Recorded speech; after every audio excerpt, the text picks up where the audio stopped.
O povo americano quer guerra. Ah, não, desculpe. Era para ser o contrário.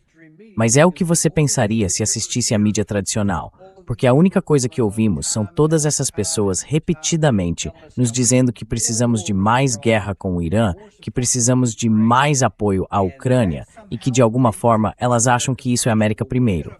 Bem, vamos descobrir hoje. É isso que a América realmente pensa. E estamos absolutamente encantados de receber hoje Rich Baris, diretor da Big Data Poll, apresentador do Inside the Numbers with the People's Pundit, e que eu tive o prazer de conhecer no Tennessee na semana passada. E aqui está, tem uma grande selfie que o Larry tirou. O Rich está ali no canto esquerdo. Então, ficou bem legal. Mas, antes de tudo, estamos muito felizes em ter você no programa hoje. Obrigado por participar. E eu estou feliz de estar aqui. Foi ótimo conhecer você e muitos dos outros caras também. Foi muito bom, tivemos ótimas conversas. Obrigado por me receber. É claro, olha, especialmente agora, não poderia ser mais oportuno. Fiquei muito feliz de ter essa oportunidade, com tanta coisa acontecendo. Uma das coisas que me chamou a atenção foi quando você estava falando, porque você mencionou esse novo livro que tem, Burn It Down, o que as pesquisas dizem que os jovens americanos realmente querem. O que realmente me saltou aos olhos, e eu queria que você falasse um pouco sobre isso, bem rapidamente, é que diz que a Big Data Poll tem dados exclusivos de décadas de acompanhamento de tendências e de perguntas incômodas.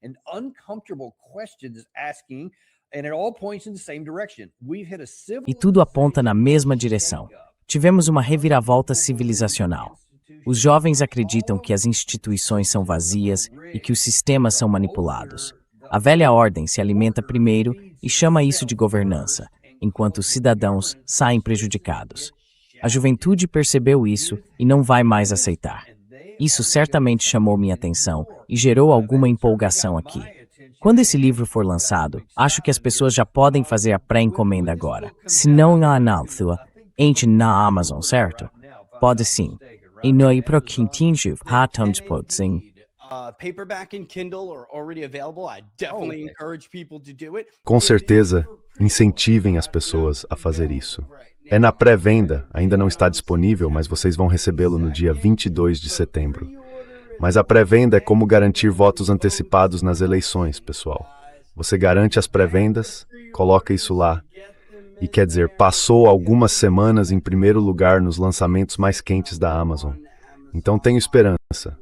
Vamos ver o que conseguimos fazer com isso. Então, o que vamos descobrir quando seu Sport sair? 22 de setembro. E o áudio também estará disponível em breve. Eu mesmo estou narrando, então estou concluindo. Mas, como vocês sabem, tenho viajado muito, então estou indo o mais rápido que posso. Prometo que estará disponível em breve. Sim, bom, dê uma pequena prévia pra gente. O que vai ser? Sobre o que é aquele resumo ali? O que vamos descobrir? Essa é uma boa prévia.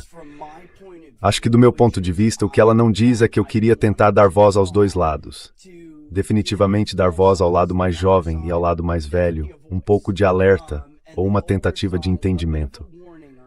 Porque, sabe, acho que à medida que todos nós envelhecemos, começamos a pensar no mundo que vamos deixar para trás. Os boomers, por exemplo, têm controle, um controle dominante desse sistema político há décadas. E acaba surgindo quase uma complacência, como se as coisas nunca fossem ser diferentes do que são agora e como se certas coisas nunca fossem acontecer.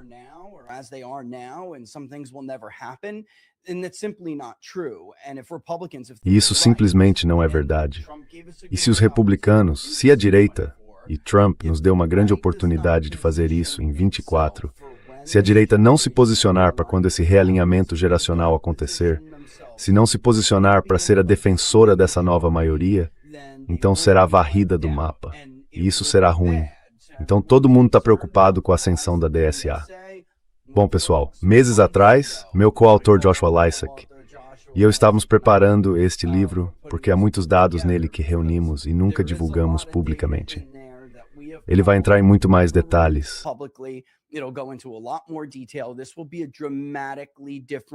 Este será um mundo dramaticamente diferente. E a direita pode canalizar essa energia e direcioná-la para um populismo econômico nacional, ou vai perder o controle sobre ela. E ela vai seguir para a falsa promessa, como sempre, do populismo de esquerda, que se transforma em marxismo. Então, uma grande parte do livro é sobre dados. E veja, é isso que está acontecendo. É quando podemos esperar essa mudança geracional. É como a vingança dos millennials. Ela está chegando. E outra parte, uma parte importante também é a seguinte: você pode não achar que isso possa acontecer aqui, mas pode. É assim que isso já aconteceu antes na história. E vamos mostrar que soa muito familiar. Portanto, a América não é imune às leis da natureza e do Deus da natureza. E isso vai acontecer se não estivermos preparados para isso.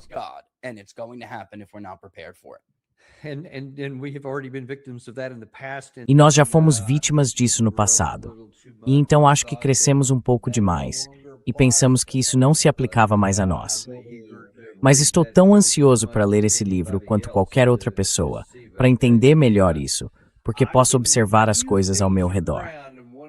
E um dos benefícios de ter um canal como este é que eu consigo falar com todo tipo de gente e vemos coisas anedóticas. Então essa é uma das razões pelas quais estou tão ansioso pelo seu livro. Porque traz dados por sustentação e não menos informações anedóticas.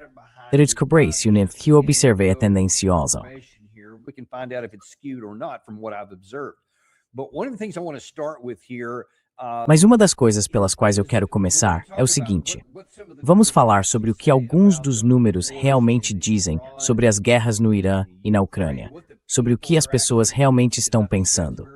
Porque acho muito importante deixar isso claro, além do que os comentaristas falam na TV. Mas quero começar por algo que pode ser fundamental para tudo isso.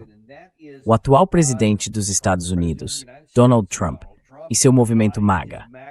Quando essa guerra, ou melhor, quando o governo dele começou, havia um movimento MAGA bastante forte. E, obviamente, foi isso que o levou ao poder em 2024. Quando ele tomou posse, uma das coisas que deixou muita gente animada foram as posições dele sobre a guerra.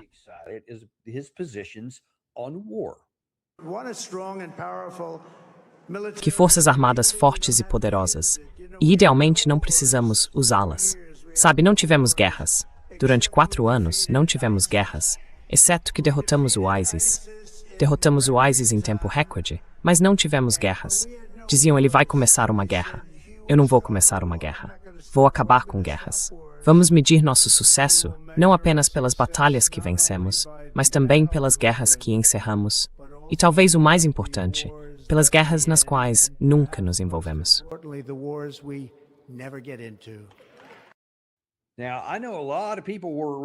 Agora, eu sei que muita gente ficou muito animada quando ele fez aquele discurso no dia da posse, especialmente sobre as guerras em que não entramos, porque isso soa como América primeiro. E foi por isso que muitas dessas pessoas entraram no MAGA. Mas agora você tem alguns dados divulgados, nas últimas 24 horas mais ou menos, que mostram que está acontecendo uma mudança bastante grande no que o MAGA realmente é hoje. O que você pode nos dizer?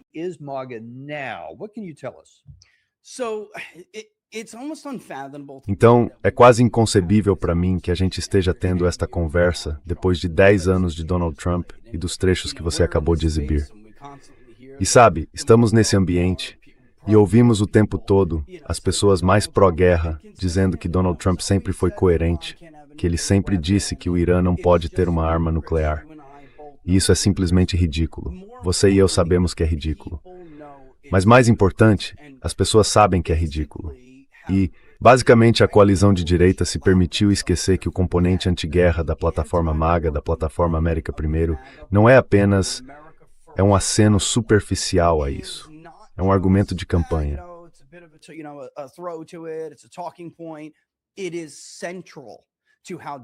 Isso é central para a forma como Donald Trump montou essa coalizão.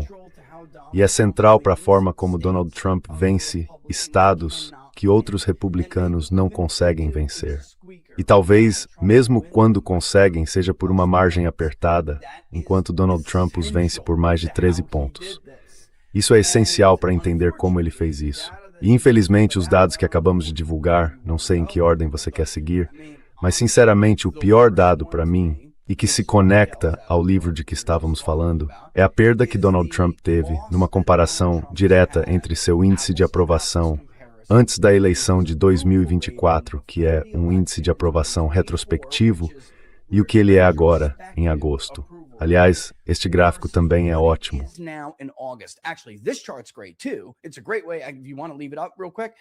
É uma ótima forma de entender o que aconteceu com a taxa de aprovação de Donald Trump, se você quiser colocar isso na tela rapidinho.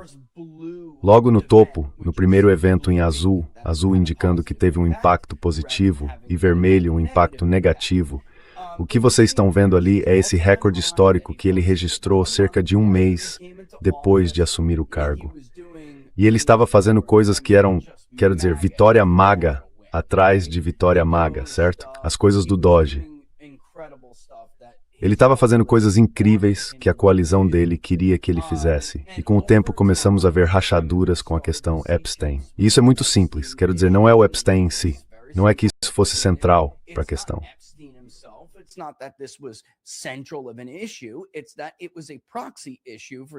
Era uma questão por procuração de Donald Trump ser a retribuição do povo, de assumir essa luta. É isso que esses eleitores querem ver. E quando digo que estou falando desses eleitores, pessoal, estou falando mesmo dos eleitores da geração Z, com quem ele teve um desempenho melhor. E o componente mais decisivo, embora todos os eleitores sejam importantes, desse bloco foram os homens millennials. Os millennials que mudaram de opinião e os eleitores de primeira viagem. Eles são a razão pela qual Donald Trump venceu e venceu com facilidade. Agora, podemos falar de outros votos diferentes, mas tendemos a nos concentrar em todos esses grupos distintos. Quando foi esse bloco que realmente teve tanta importância para a vitória dele e para a margem confortável dessa vitória? Foi assim que ele venceu o voto popular.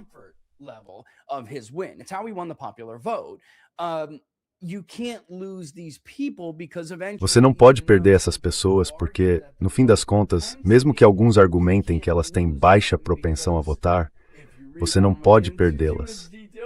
Porque se você lê, não quero entrar em muitos detalhes, mas se você ler o livro, vai ver que num futuro não muito distante, o bloco dos millennials no eleitorado será o mais importante. Em 2017, eles de fato ultrapassaram os boomers. Mas o problema é que eles ainda não votam em taxas tão altas. Então, os boomers têm uma influência maior do que seu peso demográfico. Mas os millennials realmente os ultrapassaram como o maior bloco da população elegível para votar, a VEP. Então, você precisa ter muito cuidado para garantir que mantenha esse grupo. E as mulheres millennials, aliás, também são cruciais. A gente tende a focar nos homens, mas vamos chegar a isso. Ainda assim, as mulheres millennials também são fundamentais.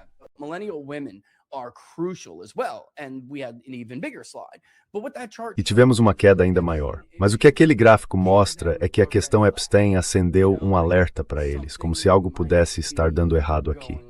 Não gosto do que estou vendo. Era para haver responsabilização. Onde está a minha retribuição? Vão atrás da classe dominante. E o motivo de Epstein ter se tornado um símbolo disso é que, e falamos sobre isso na abertura e no livro, ele era a figura de proa dessa classe dominante, que não apenas comete crimes contra a humanidade, mas também manipula o sistema. E isso por si só nem incomodaria tanto. Sabe, os ricos manipulam as coisas. É simplesmente a natureza das coisas. Mas eles manipulam o sistema às custas deles.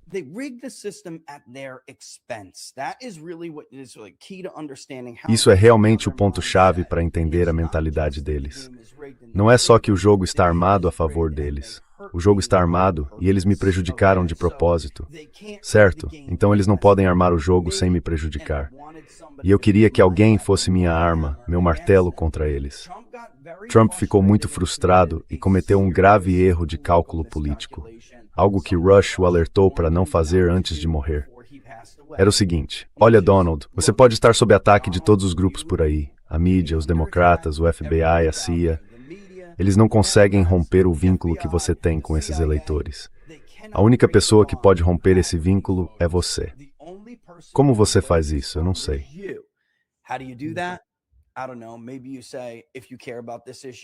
Talvez você diga, se você se importa com essa questão, está me incomodando e eu não quero mais o seu apoio. Isso foi mais do que algo que simplesmente os irritou.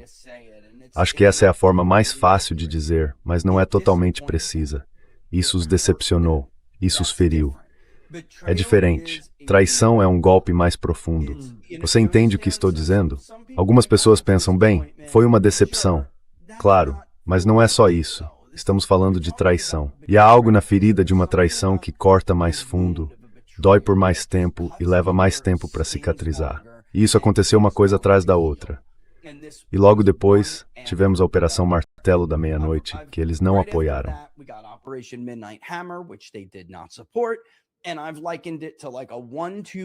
E eu comparei isso a um golpe duplo, um jab, seguido de uma direita por cima no queixo do MAGA. Isso os derrubou e eles não conseguiram se levantar desde então. E o motivo de algumas pessoas, como eu, se manifestarem tão abertamente contra a Operação Martelo da Meia-Noite não é porque eu achasse que destruir as instalações nucleares do Irã fosse algo tão importante assim ou um risco político. É porque sabíamos que o lobby estava na cidade. E nós, que estamos nisso há tanto tempo quanto eu, sabemos. Eu conheço muita gente nova por aí que talvez tenha boas intenções, mas simplesmente não entende o jogo. E está falando como comentarista de TV, sem ainda ter conhecimento suficiente. Ainda está verde. Ou o lobby consegue o que quer, ou você consegue o que quer.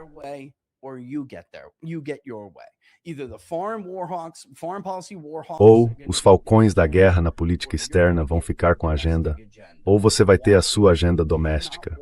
Washington não consegue fazer duas coisas ao mesmo tempo, e isso inclui Donald Trump. Então, no minuto em que aquelas bombas caíram na Operação Martelo da Meia-Noite, nós que nos opusemos a isso, o que aliás incluía meu amigo Charlie Kirk, sabíamos o que isso significava, que isso acabaria levando a uma guerra cinética. Isso engoliria completamente toda a agenda do governo Trump. E esse seria o fim da coalizão.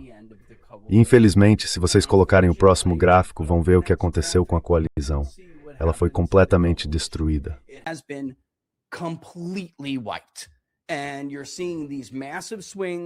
E você está vendo essas oscilações enormes, de 20 a 35 pontos abaixo de onde ele estava entrando em 24. Muita gente também está fazendo uma comparação errada. Está comparando coisas que não são comparáveis.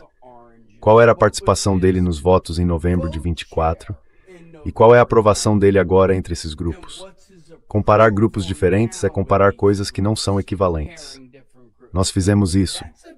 E talvez sejamos o único instituto de pesquisa que consegue mostrar isso, porque talvez sejamos os únicos que fizeram isso de forma consistente e acompanharam ao longo do tempo.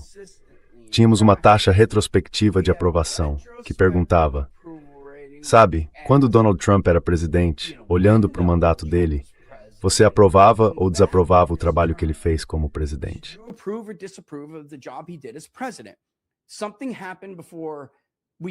Algo aconteceu antes de sairmos da temporada de primárias, quando ele ainda disputava contra DeSantis e depois Nikki Haley. Ele passou a fazer uma campanha positiva. Houve essa virada. Um presidente impopular, especialmente um que foi derrotado, costuma levar muito tempo para que a nostalgia se instale e para que o povo americano olhe para trás e diga ao Gallup e a outros institutos de pesquisa, como o meu, sabe de uma coisa, eu aprovava o trabalho que ele fez. Com George Bush, isso levou quase 10 anos. Com Donald Trump, levou cerca de 2 anos. E isso me disse tudo. Basicamente, os americanos entenderam que cometeram um erro. Eles tiveram arrependimento de eleitor e queriam seu Trump de volta. Mas queriam seu Trump de volta.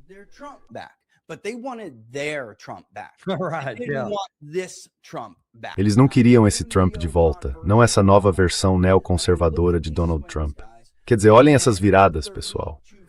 Homens de 30 a 44 anos, quase 35 pontos negativos, uma virada negativa de 34,8%. Olhem a virada entre as mulheres sem diploma universitário, que é uma parcela importante. Se você vai vencer entre os eleitores sem diploma universitário por uma margem grande no geral, é melhor ter algumas mulheres nessa coalizão. Menos 28,8, quer dizer, são viradas gigantescas, impossíveis de sustentar. E olhem também para as mulheres millennials. Elas estavam levemente positivas para Donald Trump antes de novembro de 2024 e agora viraram 34,8 pontos contra ele. Quer dizer, isso é um desastre. É uma destruição total da coalizão dele. Há um motivo para isso. Há vários motivos para essas grandes oscilações em cada um desses grupos. Se eu pudesse resumir tudo em uma coisa só, eu diria sim, você prejudicou a si mesmo. O vice-presidente J.D. Vance fez certo em levar a sério a questão Epstein. Mas eu ainda acho que se ele tivesse se saído bem em algumas dessas outras questões de responsabilização e da economia, tudo não teria desmoronado desse jeito. O foco central deles na política externa, em vez de na agenda doméstica, que francamente ele estragou ao cometer vários erros no início do mandato, apoiando John Thune em vez de Rick Scott, não enfrentando o Senado e em vez disso fazendo joguinhos com Lindsey Graham. Bem, agora Lindsey Graham está politicamente morto, e a sua agenda também. O Senado acabou. Eles o chantagearam para que ele conseguisse sequer aprovar a BBB. Então, para fazer passar sua principal legislação, o próprio amigo dele e toda aquela bancada no Senado o chantagearam.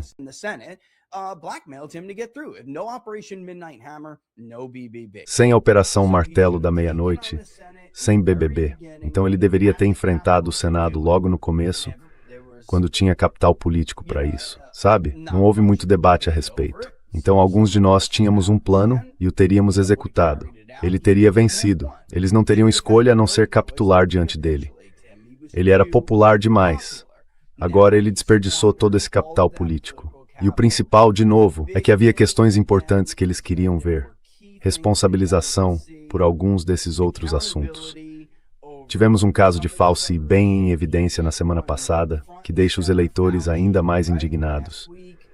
Os republicanos acham que essas encenações com essas audiências no Congresso lhes rendem pontos. Não rendem. Eles olham para uma audiência dessas e só conseguem pensar, droga, Trump.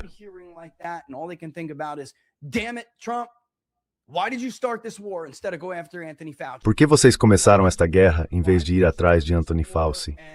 Por que começaram esta guerra e não foram atrás de toda essa bobagem da caneta automática? Sabe, nós poderíamos ter responsabilizado esses caras. É isso que eles pensam.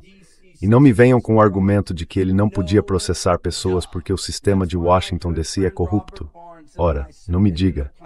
Foi por isso que meu bom amigo Robert Barnes e eu apresentamos um plano de reforma judicial. E eles nem deram atenção a isso. Então a responsabilidade é deles. É das decisões que tomaram e das consequências de agradar uma facção minúscula da sua coalizão às custas de todo mundo.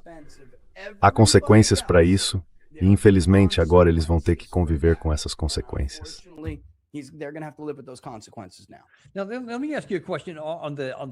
Agora, deixa eu te fazer uma pergunta sobre essa questão do Epstein. Porque, por um lado, parece que seria uma grande vitória política.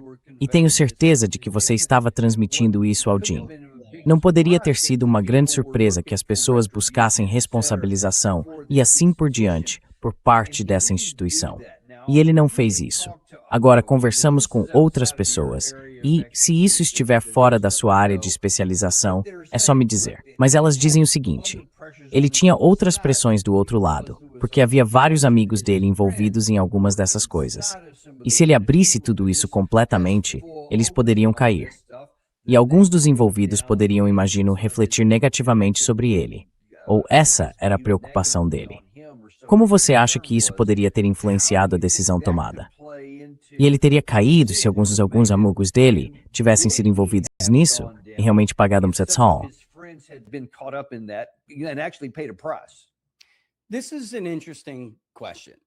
Essa é uma pergunta interessante. Até porque você poderia ter se preocupado com alguns dos amigos que seriam humilhados e ainda assim poderia ter lidado com isso de outra forma. Agora eu não acho que você deveria ter feito isso de jeito nenhum, mas eu até conseguiria ver uma estratégia bastante viável em seguir por esse caminho para conter o estrago que aconteceu pela forma como ele lidou com isso. Mas o melhor caminho era que a questão Epstein era uma bola na cesta para ele e para os republicanos. Este é um candidato, uma campanha e, no fim das contas, uma presidência que vinha dizendo aos americanos havia quase 10 anos que ele quer destruir todos os seus inimigos, destruir o Partido Democrata, destruir a mídia corporativa, destruir Wall Street, destruir o Estado profundo. Destroy Wall Street, destroy the deep state. Well, guess what? One person. Bem, adivinhem só. Uma pessoa e uma única questão ligavam todos eles: Jeffrey Epstein. Essa era a forma de Donald Trump golpear cada um dos seus inimigos políticos até a morte política, de uma só vez. E em vez disso, ele escolheu proteger pessoas como quem? Howard Lutnick. Ele vale a pena para a coalizão MAGA?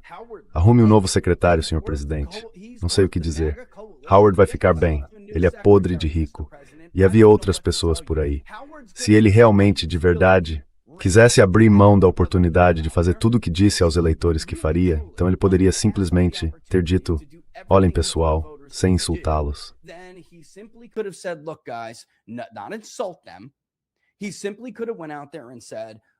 Ele poderia simplesmente ter saído e dito: olha, porque vocês têm razão. As pessoas com quem vocês estavam falando têm razão.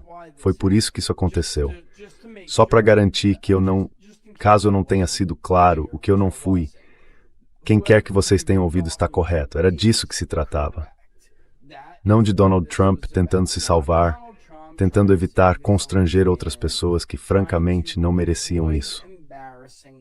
Mas, se ele quisesse seguir por esse caminho, poderia ter feito isso sem insultar os próprios eleitores, sem insultar o público americano. Ele deveria simplesmente ter ido até o microfone. Havia muito interesse.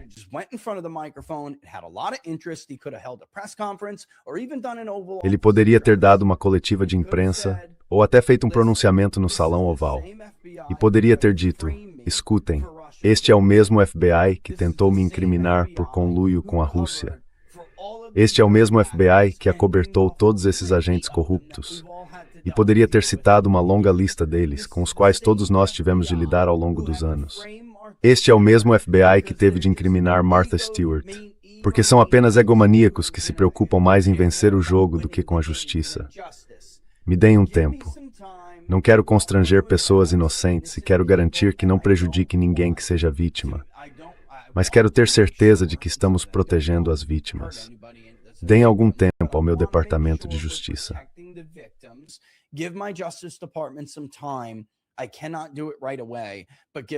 Eu não posso fazer isso de imediato, mas nos deem algum tempo, e eu prometo a vocês que vamos chegar ao fundo dessa história. Ele poderia ter evitado toda essa perda de capital político simplesmente fazendo isso. Em vez disso, Pam Bondi foi à Fox News porque acha que é uma estrela do rock. Ela gostou das câmeras, chamou Mike Cernovich, Jack Posobiec e todos esses outros caras para a Casa Branca, com a primeira parte do fichário.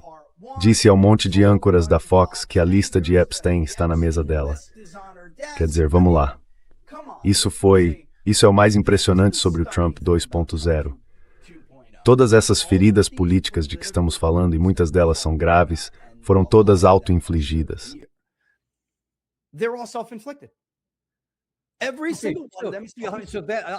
Cada um deles.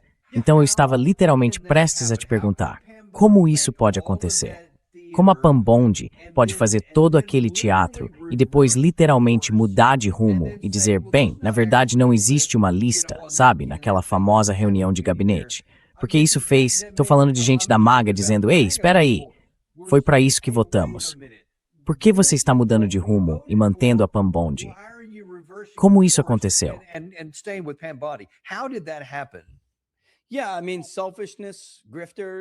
Quero dizer, egoísmo, oportunistas, incompetência. É uma mistura de tudo isso se juntando. Você sabe, mencionamos o Robert antes, mas ele diz uma coisa que é muito engraçada. E ele tem razão. É como se você pudesse ser burro e pudesse ser um criminoso. Mas, por favor, não seja um criminoso burro, sabe? Porque aí as coisas realmente desmoronam. A Pam Bondi tinha os próprios interesses. A divisão antitrust foi transformada no cofrinho pessoal de alguém sob a supervisão dela. Ela simplesmente não tinha interesse em fazer nada além de promover a Pam Bondi. Isso é um fato. E ela, me disseram, quando ela foi nomeada, que muitas pessoas queriam que eu obviamente trabalhei sob o comando dela quando ela era procuradora-geral. Ela fez muitas coisas boas no estado da Flórida, mas as pessoas já me alertavam imediatamente. But I had people warning me right away, like, listen, I know Pam, I've known her for years. Olha, escuta, eu conheço a Pam, conheço ela há anos. Ela não está preparada para fazer esse trabalho. Ela não é capaz. Pode até sair bem diante das câmeras, mas no Departamento de Justiça, comandando a sede do departamento, eu sei que isso está muito além da capacidade dela. E estou falando de advogados experientes, de profissionais experientes da segurança pública. Eles estavam certos e eu estava errado. É isso mesmo. Então, você tem que aprender a admitir quando está errado. Às vezes, eu a defendi publicamente contra aquelas pessoas, e eu estava absolutamente errado. Há uma grande diferença entre Tallahassee e Washington, D.C. Eu sei que deveria ter percebido isso antes, mas pensei que, pelo menos provavelmente seria mais fácil desta vez, porque ela tem um grupo melhor de pessoas, não no Departamento de Justiça, mas em outras agências com as quais ela vai ter que lidar.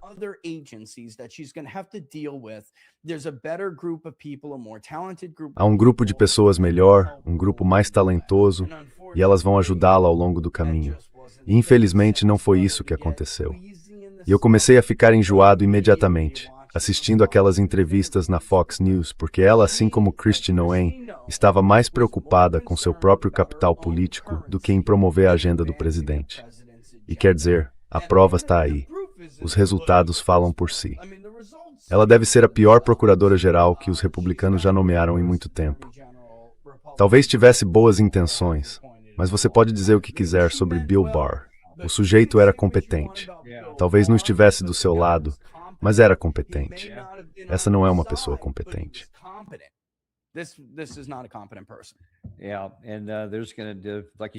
Sim, e vai haver, como você disse, feridas disso tudo. E vamos ver se haverá tempo para elas cicatrizarem.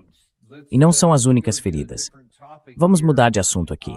Do lado iraniano, em primeiro lugar, o presidente Trump jamais deveria, e estou falando apenas do ponto de vista militar, ter iniciado uma guerra com o Irã. Eu dizia isso aos gritos para todo mundo. Os objetivos estabelecidos eram militarmente inalcançáveis. Isso nunca poderia ter sido feito, mas ele fez. E agora, depois de tentar 40 dias de bombardeios, 2 meses de bloqueio, 13 dias de ataques, agora meio que um memorando de entendimento. A gente nem sabe em que situação está agora.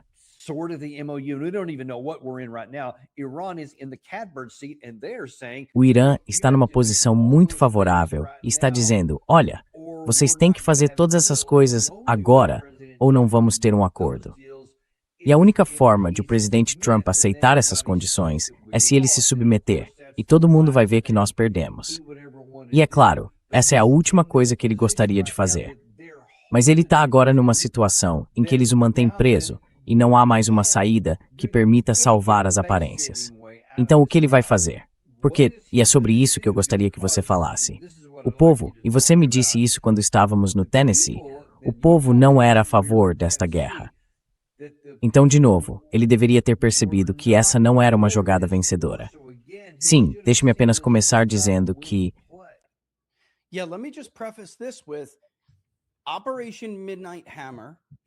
a Operação Martelo da Meia-Noite foi o evento específico que custou aos republicanos a liderança na intenção de voto genérica. Foi o começo da queda significativa da aprovação de Donald Trump para o campo negativo. E então veio aquela resistência que surge, que todo pesquisador vê, quando um presidente começa a entrar nessa área, nessa zona, em que a desaprovação forte simplesmente começa a subir demais. Ela chega a 40. Então, fica cada vez mais difícil sair da própria cova. E a Operação Martelo da Meia-Noite foi o início disso. Ainda assim, as pessoas deram a ele chance após chance de corrigir o rumo. E acho que grande parte disso é porque elas veem Donald Trump como sua última chance. Então era tipo, sabe? Talvez você seja... Bem, vou deixar essa analogia de lado.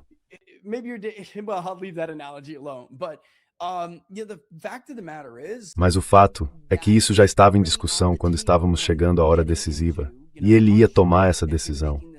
Ele sabia. Quer dizer, não consigo dizer quantas pesquisas muitos de nós compartilhamos pouco antes da guerra com o Irã. 70% eram contra até mesmo iniciar a guerra. Só 20% apoiavam. Foi a ação militar proposta mais impopular que já medi em toda a minha carreira. E mesmo durante a guerra do Iraque e outras, há algo diferente. Todo presidente quer ir à guerra. Esta é uma sociedade que se governa. Você precisa ter a aprovação do povo americano. Por quê? Porque se você entra numa situação como a em que estamos agora, e ele foi avisado de que acabaríamos nela, você não pode contar com uma solução militar para sair do problema, porque isso exige sacrifício. Because that requires sacrifice. That requires pain. That requires Isso exige dor, exige baixas humanas. E se você não tem o público do seu lado, você fica em desvantagem. E é nessa situação que Donald Trump se encontra, porque ele decidiu, diferente de todos os outros presidentes da história americana, lançar uma guerra sem nenhum período de tentativa de vender essa guerra ao público americano. Todos os outros presidentes fizeram isso. Até na Guerra do Golfo, Herbert Walker Bush conseguiu. Pode ter sido uma campanha de propaganda mentirosa, mas todas as campanhas de tambores de guerra são campanhas de propaganda mentirosas. Não havia bebês sendo jogados para fora de incubadoras naquela época também. Assim como não havia nenhuma possibilidade de o Irã atingir Chicago com um míssil balístico intercontinental com ogiva nuclear, como Mark Levin disse à sua audiência de boomers, para fazer essa guerra acontecer, para tentar angariar apoio para essa guerra.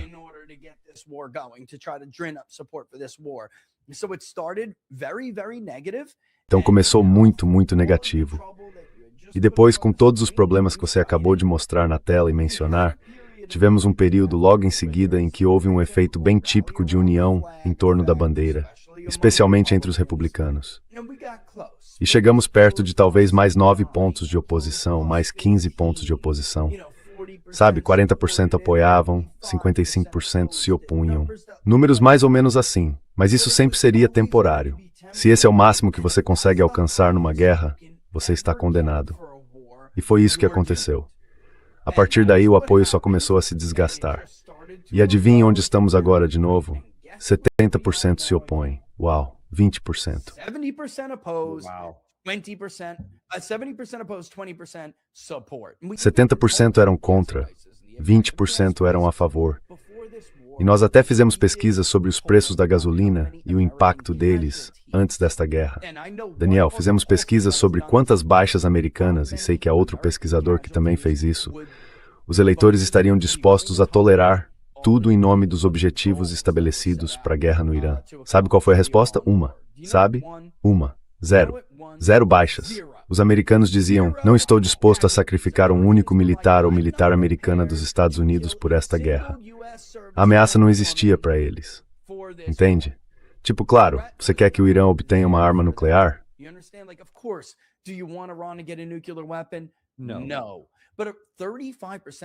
Não.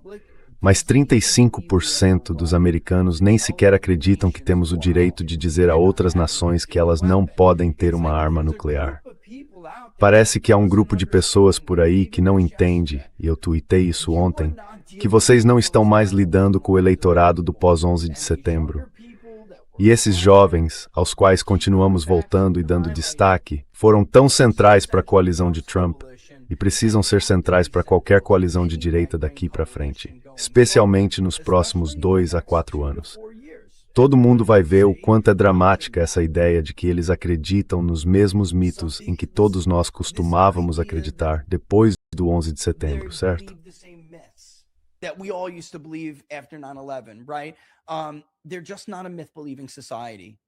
Eles simplesmente não são uma sociedade que acredita em mitos como os boomers, a geração silenciosa e os tradicionalistas eram. Eles são muito diferentes. Não aceitam a palavra do governo. Você diz que alguém tem uma arma de destruição em massa e eles respondem, me mostre as provas. Eles não compram essa ideia. Eles foram atingidos por evidências demais. As mentiras sobre armas de destruição em massa, a crise financeira, a situação da Covid, a história de que Donald Trump era um agente russo. Foi isso que disseram a eles. Quer dizer, eles ouviram uma grande mentira atrás da outra, e agora tudo isso foi completamente desmentido. Eles não confiam em ninguém, e acho que o que a direita não entende é que eles também não confiam em vocês.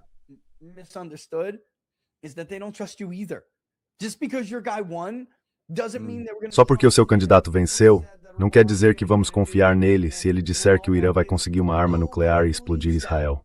Ninguém acredita nisso. Ninguém. E só porque você colocou Kash Patel no FBI, não quer dizer que vão acreditar que você expurgou todas as pessoas que, sabe, estiveram envolvidas na farsa da conivência, da Crossfire Hurricane, da Arctic Frost ou de qualquer uma dessas coisas e que vai responsabilizá-las. Eles não vão acreditar em você. É simplesmente ridículo. Só porque você colocou a AFK no comando do HHS, não quer dizer que vão acreditar nas nossas autoridades de saúde pública. Era preciso conquistar essa confiança.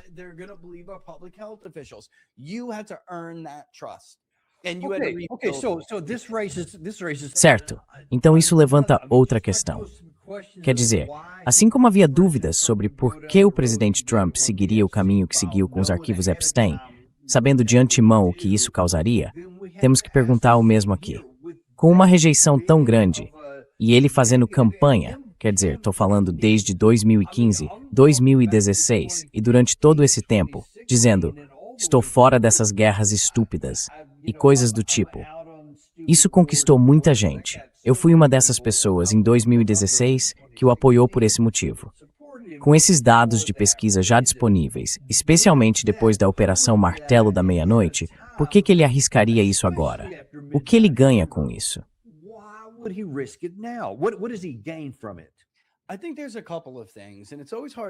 Acho que há algumas coisas aí, e é sempre difícil entrar na cabeça de alguém.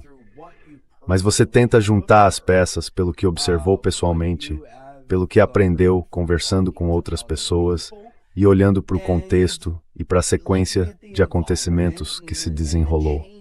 E eu posso dizer aqui no programa, com 100% de certeza, que o presidente sabia que essa guerra era impopular e que conhecia os riscos. E eu não acho que ele realmente quisesse fazer isso. Mas algumas coisas estavam acontecendo. Como já mencionamos antes, ele realmente não enfrentou o Senado dos Estados Unidos. Foi um erro enorme e crucial no início do mandato, no início do segundo mandato. Algo que eu achei que ele teria aprendido no primeiro mandato. E ele era mais popular do que jamais tinha sido quando começou o segundo mandato. Então ele certamente poderia ter feito isso.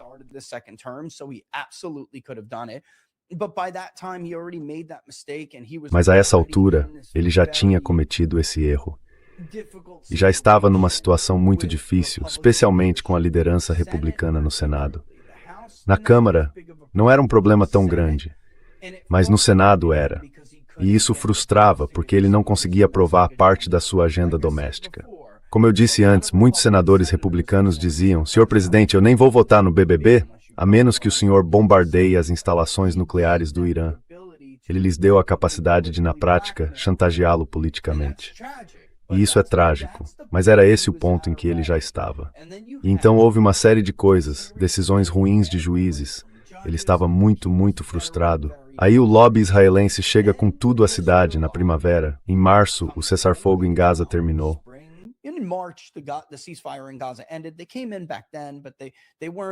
Eles chegaram naquela época, mas estavam preparando o terreno. Ainda não tinham o efeito que teriam depois. E eles sabiam muito bem como lidar com ele. E eu sei que algumas pessoas vão ouvir esse nome e surtar, se encolher de constrangimento. Mas acho que as pessoas deveriam deixar de lado seus sentimentos pessoais e entender a posição em que Joe Kent estava. O cara provavelmente sabe do que está falando. Acho que Joe Kent está percebendo algo. Eles são muito bons em, digamos, massagear o seu ego. E quando o presidente estava nesse estado de frustração, acho que ele olhou para a forma como lidamos com a Venezuela. Ele está sendo totalmente, sabe, não há termo melhor para isso. Ele está sendo bajulado pelo lobby. Estão dizendo que ele é ótimo, que vai ser o melhor presidente de todos os tempos. Olha o que você fez na Venezuela. Só que a nossa inteligência disse a ele que isso não pode ser feito.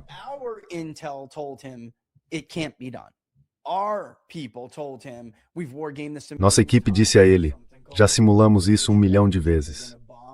Existe algo chamado estratégia dos 5 dedos. Eles vão bombardear nossos aliados na região. Os aliados do Golfo vão ficar furiosos. Vão fechar o Estreito de Hormuz. Isso vai virar um atoleiro completo.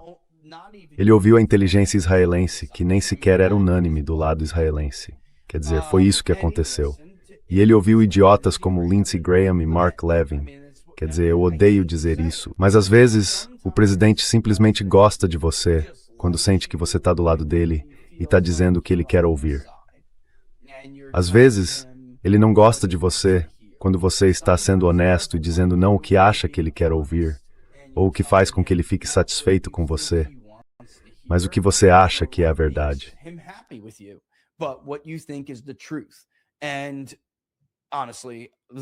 E sinceramente, nós que fizemos isso, na verdade estávamos sendo leais e dizendo a verdade a ele. Isso é lealdade de verdade, saber que ele vai ficar puto com você, saber que você pode acabar levando uma rasteira numa postagem do Truth Social, saber que vai perder o próximo convite para Casa Branca, saber que talvez ele não queira estar na mesma sala que você. Isso é lealdade de verdade. E nós que fizemos isso fomos abafados por esse outro grupo, embora eu realmente acredite que o presidente sabia que nós estávamos certos e não queria fazer isso. Eu só sinto que ele foi encurralado. E é decepcionante, porque a forma como fizeram isso é muito, muito simples. Quero dizer, Rubio estava certo. Ele foi honesto, pela primeira vez na vida, quando disse que nos conduziram como cachorrinhos para esta guerra. Havia uma.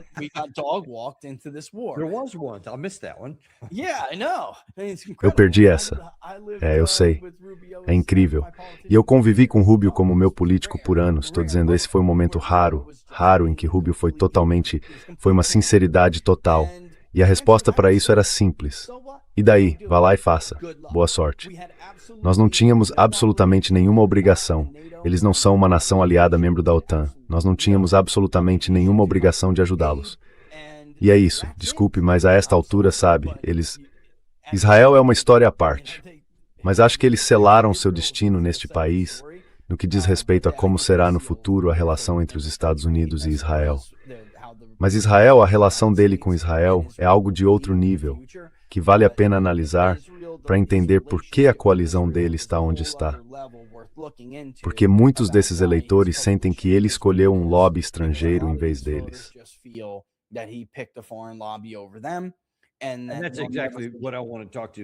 E é exatamente sobre isso que eu quero falar com você aqui. Porque agora, Emma, estamos nesse ponto. Parece que ele está simplesmente ficando obcecado. Quer dizer, não temos apenas a seção 219, que funde os militares com a inteligência no Senado, se isso algum dia passar. E agora o presidente Trump se colocou em evidência uma semana atrás, dizendo que o Conselho de Paz dele tinha esse acordo com o Hamas acertado, que haveria paz por 3.000 anos e todo esse tipo de coisa que ele disse. Aí, ontem Netanyahu veio e disse, sobre isso que tá um grande não. Eu vi o que você sugeriu.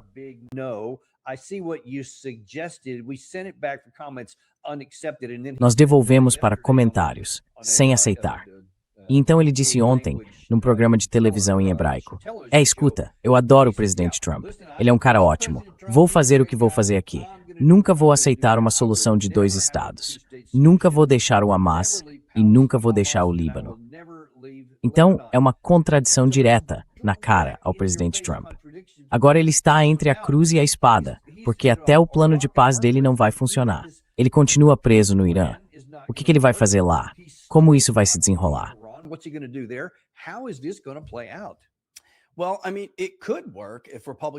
Bom, quer dizer, isso poderia funcionar se os republicanos não fossem um bando de traidores que acabaram de aprovar a NDA que aprovaram, o que na prática deu a Israel um status especial e uma relação ainda mais ampliados com os militares dos Estados Unidos. É por isso que eles concordam totalmente. Sabe de uma coisa? Acho que já passou da hora de a gente também não aceitar mais ajuda externa de vocês. Quer dizer, concordamos totalmente com isso. A razão é que eles conseguiram um acordo muito melhor. Agora, para qualquer pessoa que já leu, falando em livros, não para fazer propaganda do livro de outra pessoa, mas quer dizer, o cara foi mais do que comprovadamente vindicado. Stephen Walt e Mearsheimer.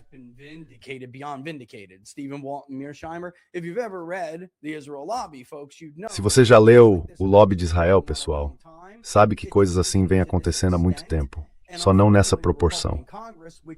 E infelizmente o Congresso republicano que ele poderia ter vetado. Então, mais uma vez, grande parte disso é responsabilidade dele mesmo. Ele poderia ter vetado, mas o Congresso deu a Netanyahu, sabe, mais margem de manobra. Então nossa capacidade de pressioná-los e puxá-los de volta agora foi prejudicada por isso. Mas Donald Trump ainda poderia fazer isso hoje se quisesse. Ele poderia fazer Netanyahu colaborar. Poderia. Do jeito que Ronald Reagan os fez colaborar. Muito simples. Escute. Se vocês não saírem do Líbano, eu vou tirar tudo de vocês. Está por vir.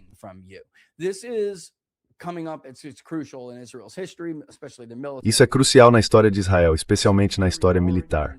A superioridade na região. Eles não conseguem fabricar F-35 por conta própria. Deixa eu dar um exemplo do que Donald Trump poderia fazer. Os turcos, e é por isso que vocês estão ouvindo tanto sobre Erdogan e sobre Israel, querer expulsar a Turquia da OTAN para que possamos ajudá-los a atacar a Turquia em seguida, certo? O que, aliás, foi uma ideia que eles levantaram no fim do ano passado, só para todo mundo entender. Eles acham que são espertos. Mas no fim do ano passado, nós dissemos às pessoas que eles fariam isso porque já tinham começado a sugerir a ideia a membros do governo.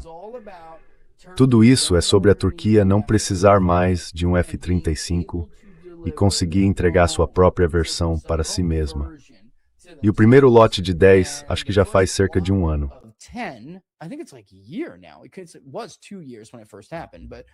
Faz 2 anos que isso aconteceu pela primeira vez. Mas o tempo passa rápido. Só que dentro de um ano, digamos, 1 ano e meio, eles vão conseguir ter os próprios meios, sem precisar nem depender dos Estados Unidos para, na prática, fornecer componentes que não queremos que eles sejam capazes de fabricar por conta própria. E fazemos isso com os israelenses também. Os israelenses ainda precisam disso. Ainda precisam desse suporte. Então Trump poderia simplesmente cortar isso e dizer a eles: vocês não têm nenhuma chance de conquistar superioridade aérea na região. E vocês não podem ser uma potência hegemônica regional sem superioridade aérea. Vocês não têm nenhuma chance de fazer isso se não colaborarem, porque eu vou retirar de vocês os componentes dos F-35 e aí acabou. E o Erdogan vai ter poder para mijar na cabeça de vocês quando quiser. É simples assim. Ele simplesmente não vai fazer isso. Lamento dizer. Não há outra... E eu só dizer, amor, agora...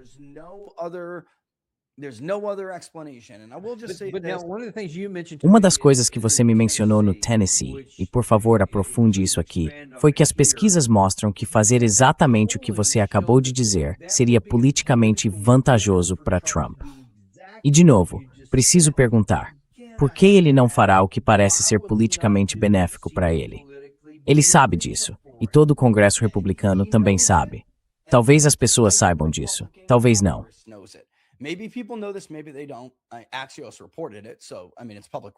A Axios noticiou isso, então quer dizer, é informação pública.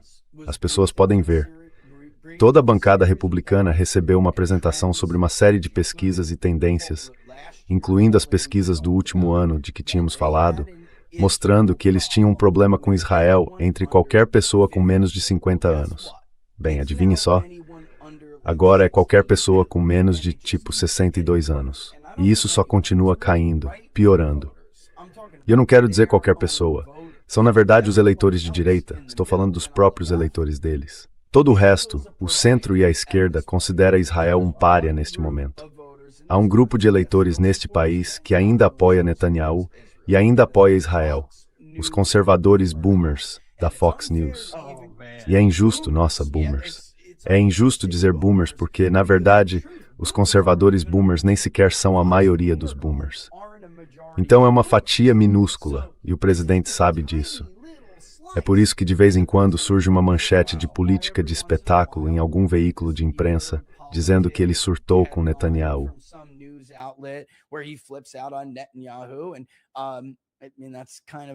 E quero dizer, essa já é uma história por si só, na qual eu não preciso entrar, porque vou tentar preservar a confiança de alguém. Mas às vezes, a maneira de fazer Trump enxergar a realidade é fazê-lo entender que, de certa forma, um cara durão, a moda antiga, não quer ouvir certas coisas sendo ditas sobre ele. E vou deixar por isso mesmo. Mas o país o vê como alguém sendo conduzido pela coleira por uma nação de 9 milhões de pessoas e por um cara que ninguém mais suporta. Então, basicamente, a melhor coisa que ele poderia fazer seria mandar esse cara embora. mandar embora toda a ala daquela facção, daquele partido. Eu sei que não temos muito tempo, mas a política normalmente é um jogo de somar, e uma política de grande tenda definitivamente é o caminho para vencer.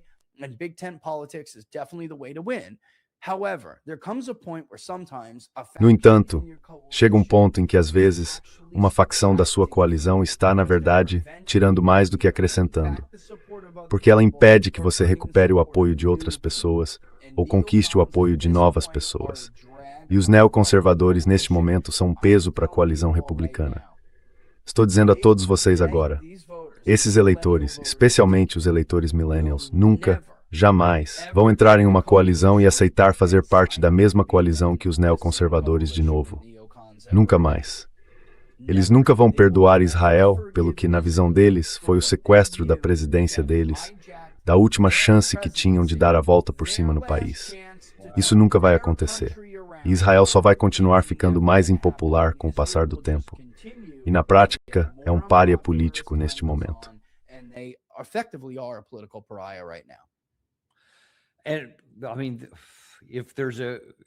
Quero dizer, se há uma resposta, isso não pode ser novidade para o presidente Trump. Não é. Ele vê a consequência. E especialmente, Rich, entrando nas eleições de meio de mandato, quando você precisa de cada uma dessas pessoas de que está falando, por que não aproveitar essa vitória fácil de mandá-lo embora? Quero dizer, ainda há tempo para tentar recuperar parte disso. Não muito, mas um pouco. Mas você vai ser duramente criticado, eu acho, certo? Se não recuperar nada disso.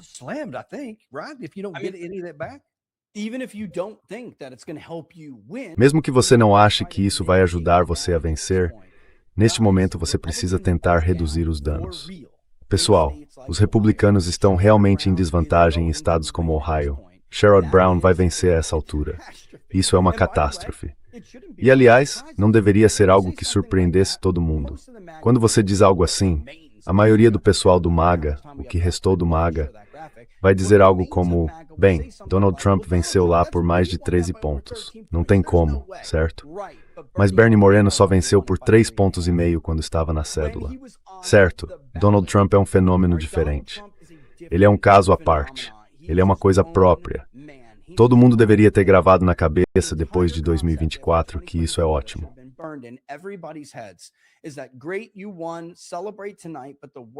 Vocês venceram. Comemorem esta noite. Mas o trabalho começa amanhã.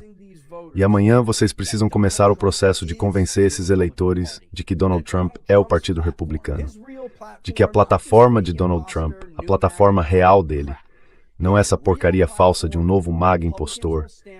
A plataforma real dele é aquilo que os republicanos vão defender daqui para frente. E a pior coisa que poderia acontecer é os eleitores, de algum modo, por causa dos acontecimentos e de mais decisões, chegarem à conclusão de que, opa, Donald Trump foi mudado pelo Partido Republicano. Isso aconteceu. E se não for revertido, eu não sei por que diabos vocês achariam que poderiam contar com o eleitor que só vota em Trump, ou com o que costumávamos chamar de eleitor Trump, ou nada. Eu não sei o que diabos fez essas pessoas se iludirem achando isso, porque o MAGA não é mais o que era. É menor. Sim, pode falar. Algumas coisas que eu quero tentar abordar antes de encerrar aqui. Fale sobre isso. Quer dizer, como o MAGA está agora? O que mudou? Então, o que havia de bonito no MAGA em novembro de 2024 é que ele era muito mais diverso do que uma coalizão republicana típica. E estou falando de raça, idade, gênero, religião, de tudo. Agora o MAGA é menor. Ele encolheu e basicamente regrediu, mas vamos usar a palavra evoluiu, para algo mais velho e mais branco. Então ele encolheu e evoluiu para o que antes parecia um eleitor que diria ser um republicano tradicional. E isso daria uma boa ideia. Mas se ainda estivéssemos fazendo pesquisas no fim de outubro ou no começo de novembro de 2024, pouco antes da eleição, com Kamala Harris, se eu ligasse para Joe Rogan e ele dissesse que é republicano, talvez que tende para os republicanos. Certo, bem, se você é, sabe, independente, tende para os republicanos.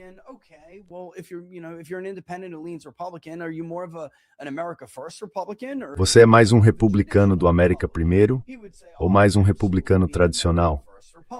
Ele diria, eu sou absolutamente um republicano do América Primeiro. E aí, se ligássemos para Ben Shapiro diria, não, eu sou um republicano tradicional, eu não sou MAGA. Era isso que teria acontecido. Agora eu ligo para Ben Shapiro e ele diz que é MAGA. Certo, eu ligo para alguém como ele. Claro, pessoal, tô dando um exemplo. E se eu ligar para Joe Rogan vai dizer, eu sou independente, eu era MAGA e nem vou votar. É assim que o MAGA mudou, e fingir o contrário é ridículo. 40% chegando a novembro de 2024 disseram que eram republicanos. In November 2024 said that they were a Republican. That is now around 29 to 30%. Isso agora está em torno de 29% a 32%. 50% daqueles 40% disseram que eram MAGA, América Primeiro. Então era algo como 20%, um em cada 5 eleitores que votaram em 2024. Agora são 45% dos 30%. Vocês estão entendendo, pessoal? Então agora caímos para algo como 13%. E dentro desse grupo, o que é louco, perguntamos às pessoas, bom, qual dos dois é? Se você tivesse que escolher, você é mais América Primeiro ou mais MAGA? Antes, MAGA ganhava por 60 a 40, mas adivinhem, agora rotineiramente América Primeiro fica entre 55% e 65%, e MAGA, na melhor das hipóteses, em torno de 45%. Então MAGA é algo como 5% do eleitorado agora, pessoal. América Primeiro é algo como 7,5%. Somando tudo, 13%. Literalmente perdeu quase metade de suas fileiras.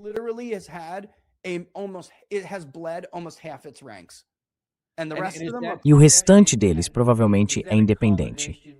Isso é uma combinação dos arquivos Epstein, da guerra com o Irã e da questão de Netanyahu.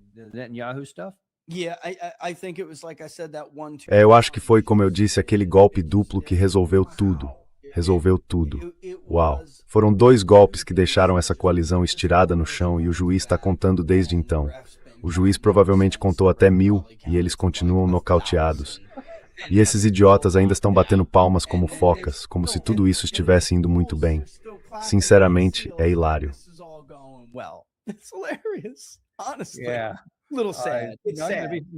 Um pouco triste. Não acho que vai ser hilário em novembro. Não vai. Mas deixa eu te fazer uma pergunta. Porque nós somos, pelo menos neste momento, espero que isso mude mais adiante, ainda um sistema de 2 partidos. E eles estão se desgastando aqui. Mas quando se trata desta próxima eleição, especialmente para a Câmara, não é como se essas pessoas de repente fossem adorar ir para o lado democrata. Ou vão. Porque quero dizer, é um sistema de 2 partidos. Então você fica com um ou com o outro. É só isso que você pode escolher.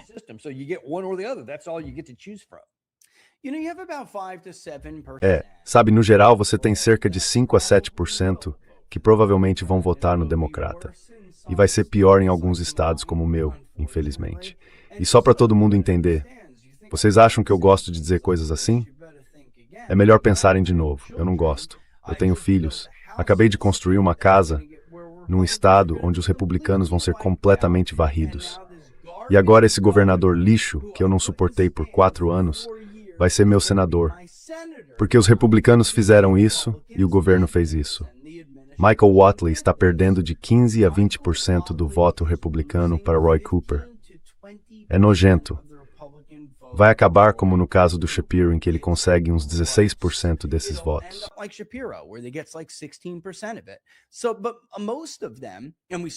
Mas a maioria deles, e vimos isso com o Wall Street, o Washington Post finalmente publicou uma reportagem que confirmou o que eu vinha dizendo há meses. O Axios também.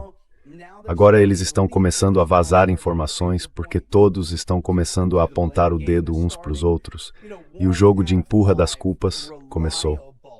1 em cada 5 eleitores republicanos confiáveis nas eleições de meio de mandato não quer comparecer e eles estão preocupados que esses eleitores simplesmente desapareçam do eleitorado. Isso nem leva em conta o grupo de pessoas que nunca foi realmente republicano, mas que votou no Trump. E talvez votasse um republicano se o Trump estivesse na cédula.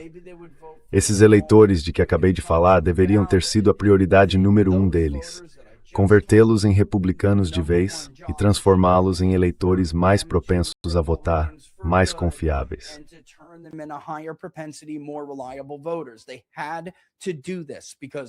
Eles tiveram que fazer isso porque, à medida que a geração silenciosa desaparece, e os boomers diminuem como parcela do eleitorado, você não consegue vencê-los. Eles estão mais democratas do que antes. E há uma razão muito boa para isso, na qual eu não vou entrar muito. Mas primeiro, os boomers realmente se dividem em dois grupos. O grupo mais velho é mais republicano e o mais jovem é mais democrata. Então, com o passar do tempo, o voto dos idosos vai ficar mais competitivo. Isso já começou. Qualquer pessoa pode olhar as pesquisas de boca de urna e ver que isso já aconteceu. Você não pode contar com eles sem essas pessoas. Então, quando você soma essas pessoas, aquele 1 em cada 5, você está falando de algo como 1/3. E aí, mais alguns % querem votar no democrata. É um desastre. É uma catástrofe, pessoal. Estou dizendo, é uma catástrofe. Eu não sou uma pessoa hiperbólica quando se trata dessas coisas. É um incêndio de 5 alarmes. E foi definitivamente, como eu disse, a falta de responsabilização e de foco nas questões internas e na guerra.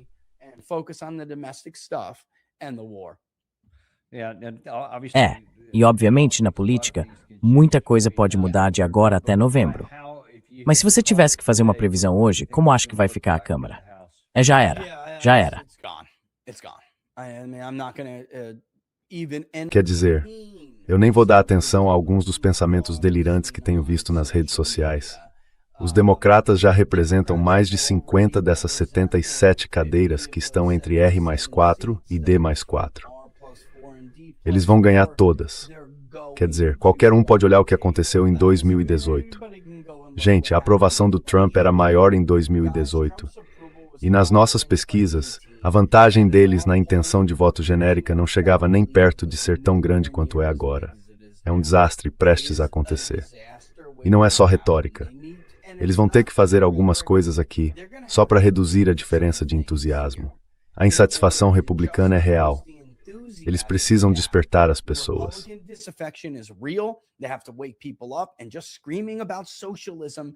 E simplesmente ficar gritando sobre socialismo não vai funcionar, pelos motivos que eu disse que não funcionaria antes de eles começarem esta guerra. E meu argumento era simples. Se vocês realmente tinham medo do socialismo e pretendem ressuscitar esse argumento, se realmente tinham medo dele, então sua primeira prioridade deveria ter sido preservar a integridade da coalizão, para garantir que ela fosse uma coalizão vencedora. Então vocês poderiam cuidar das coisas em casa para impedir que os socialistas tomassem o partido e o destruíssem, tomassem o país e o destruíssem.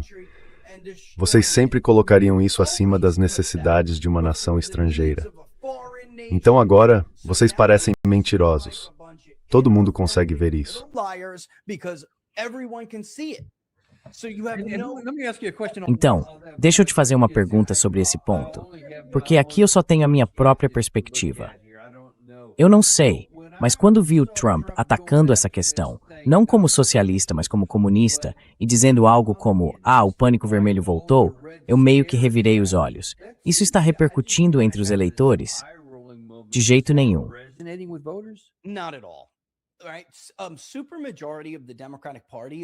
Uma supermaioria do Partido Democrata já é socialista democrática e ou socialista.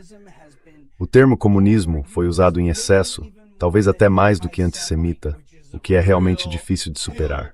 Ninguém liga. A única palavra que realmente assusta as pessoas mais do que qualquer outra é fascista. E eu tento dizer isso à direita há anos.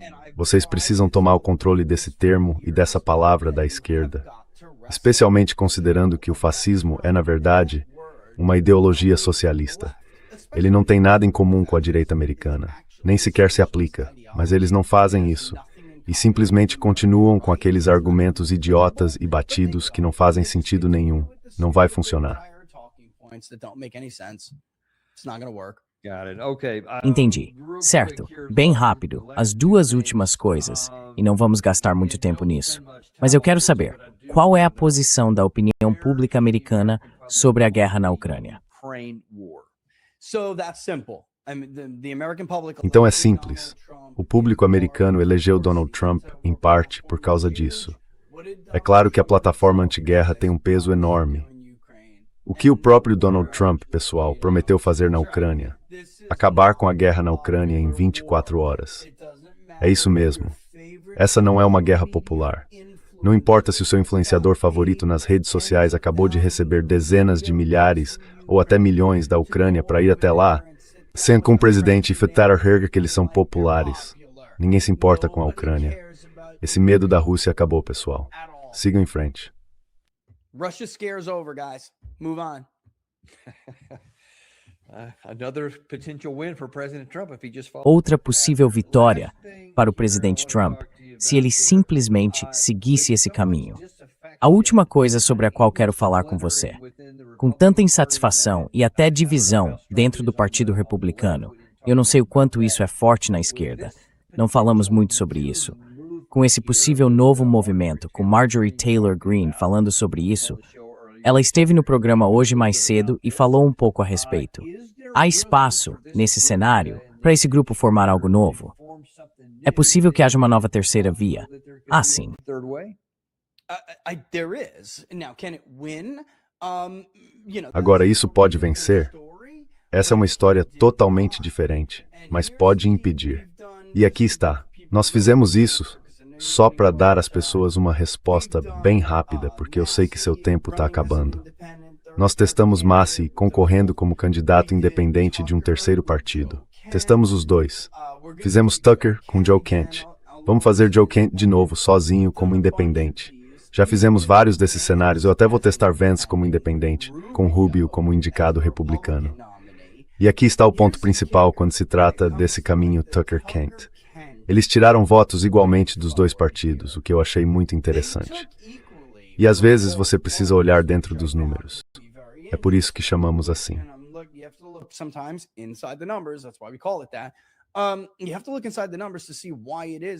É preciso olhar dentro dos números para entender por que ele estava prejudicando mais a chapa da direita do que a da esquerda. E é simples. Todos aqueles apoiadores desiludidos do MAGA, que agora estão escondidos na coluna dos independentes e dizem que eram do MAGA ou do America First, essa chapa tira mais independentes inclinados à direita do que independentes inclinados à esquerda. Então é uma dinâmica interessante. Quando voltei e finalmente percebi isso, fui olhar de novo, e era assim em todos os casos. E eu realmente, tô lembrando de um tweet que foi coberto por muitos veículos de imprensa, teve uns 30 e tantos mil retweets. Eu disse, se vocês apertarem o gatilho dessa guerra, o MAGA tá morto, e vocês podem dar adeus à maioria.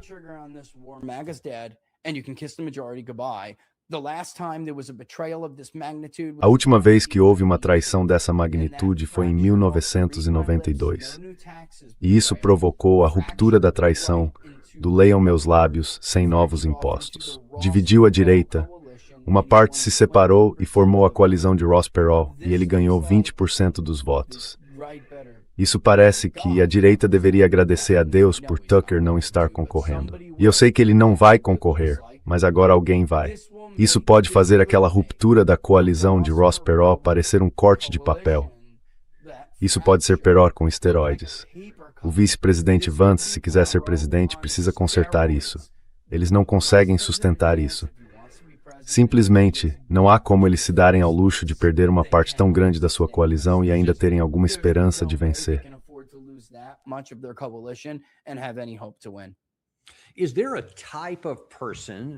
Existe um tipo de pessoa, quero dizer, não alguém específico que você possa apontar, que seria atraente o bastante tanto para liberais quanto para conservadores, de modo que se formasse algum tipo de plataforma coerente ou tivesse uma capacidade de liderança individual realmente forte, pudesse atrair apoio suficiente para ter viabilidade de vencer?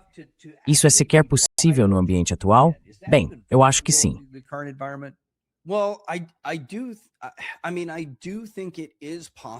Quer dizer, eu acho que é possível. Digamos que a tendência atual e a indignação continuem pelos próximos 2 anos. Bem, tudo isso porque eu nunca achei que chegaríamos a esses níveis agora. Mas precisaria ser alguém que, como eu disse, começasse então a conquistar os democratas. Meu receio é que os democratas, nesse momento, ainda sejam fanáticos demais e tenham uma mentalidade de colmeia muito forte. Então, eu me pergunto qual é o limite do quanto eles poderiam perder. É algo que vamos observar. Mas eu acho que, no médio prazo, talvez não no curto, mas no médio prazo, dá para defender o argumento de que se você é uma dessas pessoas que apoia um terceiro partido ou uma candidatura independente, é preciso começar por algum lugar.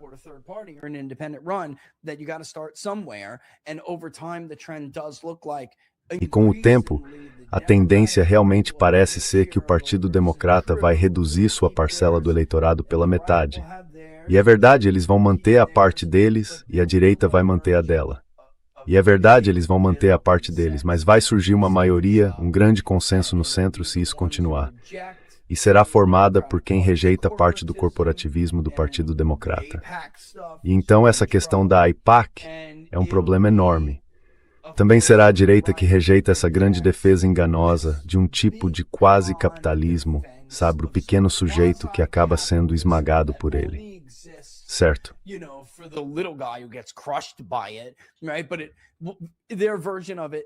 Mas isso, bom, a versão deles disso termina na fronteira, quando se trata de todas essas outras nações receberem ajuda externa e de todos esses outros esquemas que funcionam para eles. E termina em Wall Street, no exterior, onde isso não se aplica às grandes corporações. Certo. E eu simplesmente acho que chega um ponto. Pessoal, em algum momento, o governo precisa responder às necessidades do corpo político. E é por isso que estamos vendo tantas oscilações na nossa política, de um lado para o outro. Porque, ao que parece, não importa quem seja eleito, e isso não pode continuar para sempre. Isso é uma panela de água fervendo. Na verdade, é uma chaleira.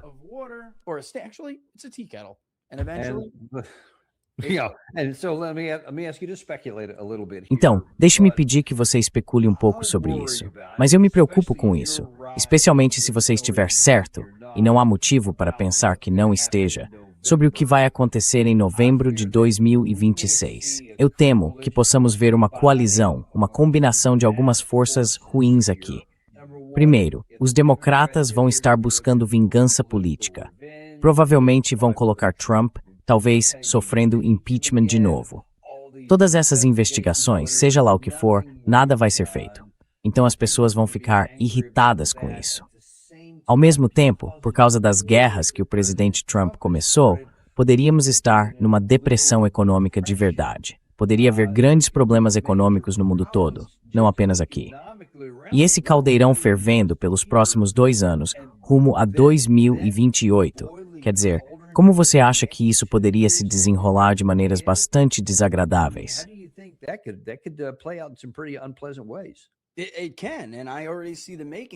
Pode, e eu já vejo os indícios de parte disso acontecendo agora, especialmente entre pessoas da direita. Eu entendo que vocês estão com raiva de Israel. Eu vejo isso todos os dias. Eu ouço isso todos os dias. Ser pesquisador de opinião é horrível. Eu tenho que ouvir pessoas que eu sei que estão falando sério. Elas têm essas, às vezes é triste. Simplesmente fica deprimente.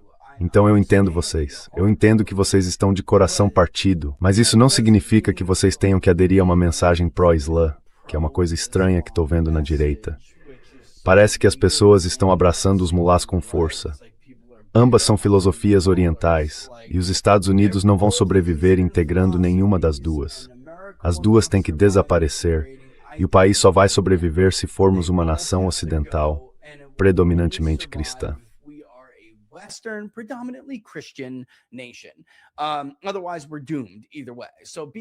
Caso contrário, estamos condenados de qualquer jeito.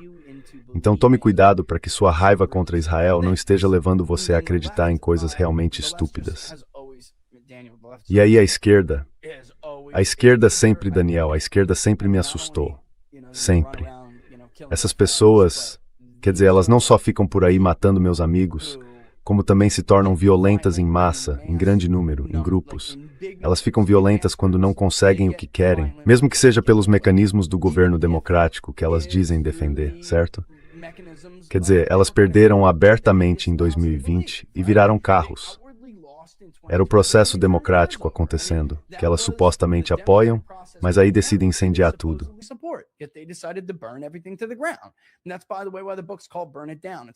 E esse é, aliás, o motivo de o livro se chamar Põe Abaixo. É como se fosse, é melhor vocês fazerem isso por conta própria, controlar, pôr abaixo como em demolições controladas e dar algum alívio às pessoas.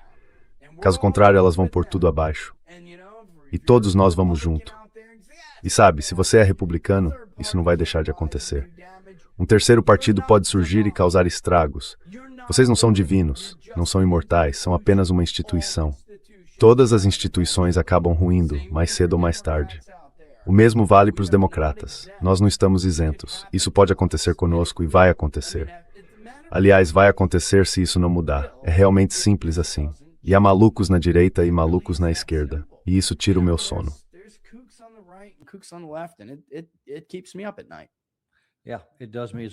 É, comigo também. Mas olha, eu realmente agradeço por você ter participado hoje e por trazer esse esclarecimento tão importante sobre alguns dos fatos por trás da narrativa que ouvimos em grande parte da mídia tradicional. E nós realmente, sinceramente, agradecemos. Obrigado por participar hoje. Disponha. Foi uma ótima conversa, por me receber. Espero ter você de volta em breve. Muito obrigado e esperamos ver vocês amanhã no Daniel Davis Deep Dive. Até lá.